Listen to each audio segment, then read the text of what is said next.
Coronavirus is raging outside, so we are not going outside, and I'm using the window sills, different windows. This is the bathroom window, and I'm using the Skywatcher Startravel's AT to observe the planet Venus and the moon. And beside that, I'm using this wonderful Plossl eyepiece, 25mm Russian Plossl tall eyepiece.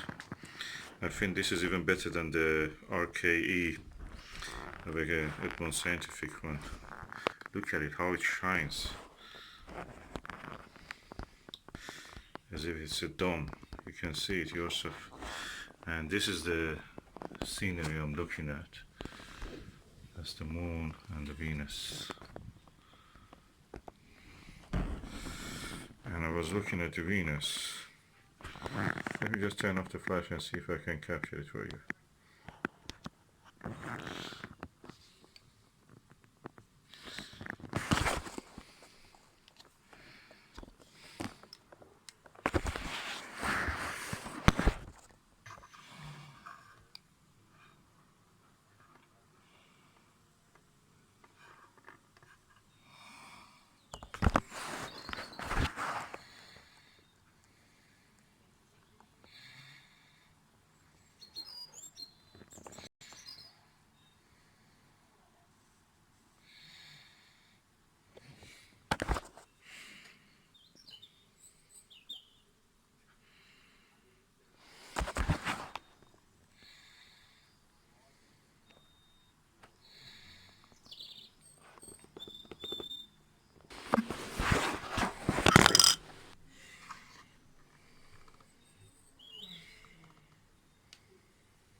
It's amazing, this eyepiece. It is, what I can say is equal to a 2-inch eyepiece, probably. I can see the whole field of view of a plate star cluster M45. It's amazing. And, it's probably around 4 degrees I'm seeing of the sky. I love this. That shape of the eyepiece.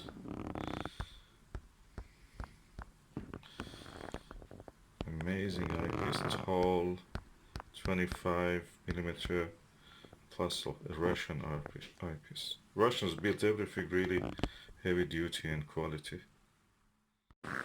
Okay, I have used this tall Russian Plossl 25mm, compared it with this Baader or Classic Ortho 18mm, and this Soligor 25mm,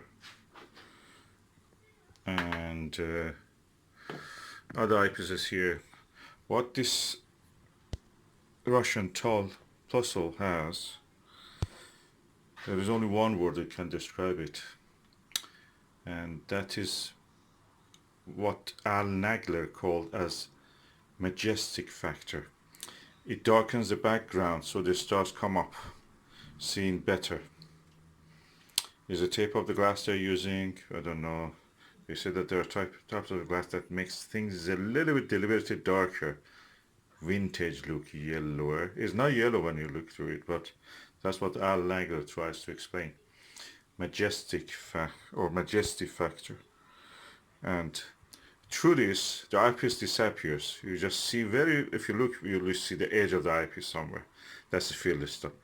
With this one, good quality for looking at the stars, and all flat and everything round, but you know that you're looking through a hole, through a pipe.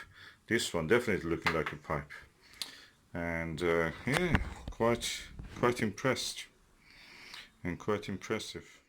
Yeah, I've now compared this Plossl, Russian Plossl one, which is now at the center, with the 25mm orthoscopic Vixen eyepiece, Meade Super Plossl 26mm, and Orion 20mm. The only thing which comes close to it is this 25mm Ortho. It's a slightly better it. It's a Vixen.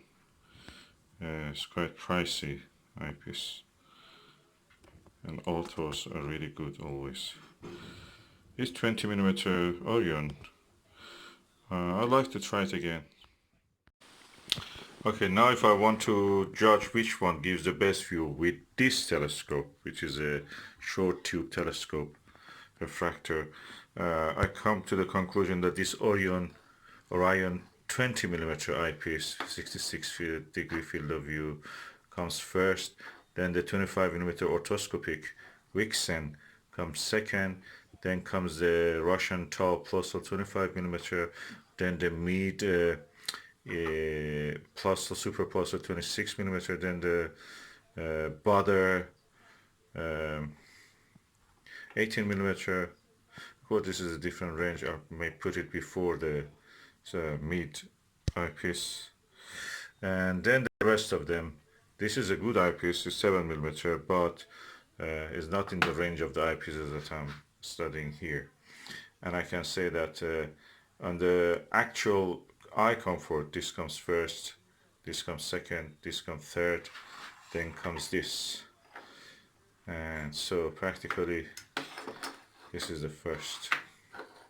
So I'm really impressed by the quality of all these eyepieces. For the eye comfort, this is the best. Then comes this, then this, then this, then this. So Orion is not bad in this test. Vixen Ortho is good. Baader Ortho is also good. So all of them good addition to any eyepiece collection.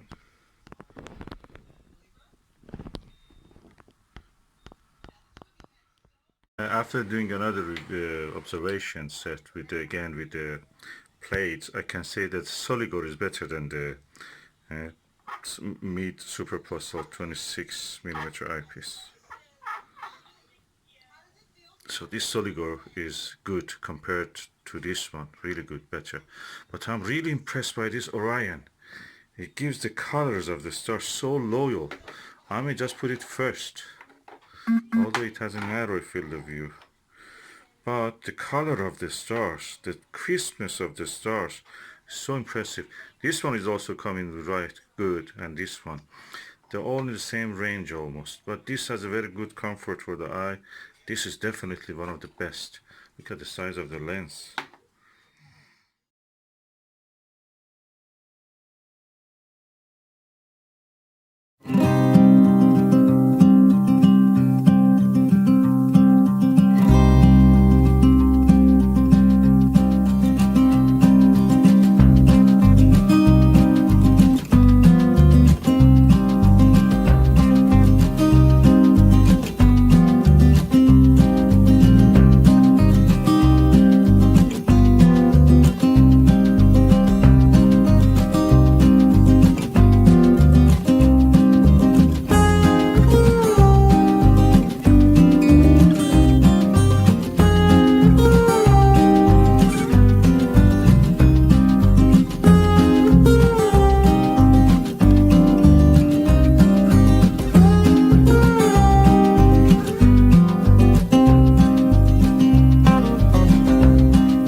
This is the time of the lunar cycle that mostly people will miss because it's very early morning and there's half of it falls in daylight.